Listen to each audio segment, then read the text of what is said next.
আসসালামু আলাইকুম রহমতুল্লাহি বারাকাতুহু। আশা করি সবাই ভালো আছেন। আপনারা কি জানেন জাহান্নামের সবচেয়ে হালকা আযাব কোনটি?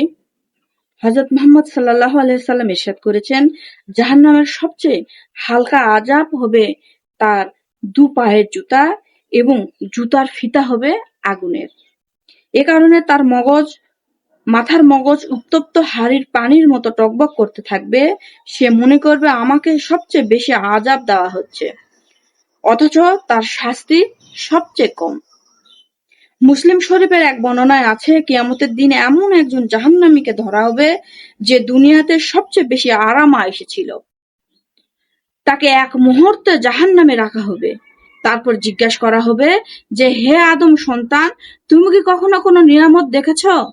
কখনো কি তুমি আরাম-আয়েশ ভোগ করেছ? সে উত্তর দিবে, আল্লাহর কসম, আমি কখনো কোনো আরাম-আয়েশ ভোগ করিনি। তারপর রাসূলুল্লাহ সাল্লাল্লাহু আলাইহি ওয়াসাল্লাম ইরশাদ করেন, কিয়ামতের দিনে এমন একজন জান্নাতীকে আনা হবে যে দুনিয়াতে সবচেয়ে বিপদগ্রস্ত ছিল। তাকে জান্নাতে রাখা হবে এবং জিজ্ঞাসা করা হবে, হে আদম সন্তান, তুমি কি কখনো কোনো বিপদ মুসিবত দেখেছিলে? সে উত্তর দিবে, আল্লাহর কসম, আমি কখনো বিপদগ্রস্ত হইনি এবং আমি কোনো কঠিন মুহূর্ত অতিবাহিত করিনি। সুবহানাল্লাহ।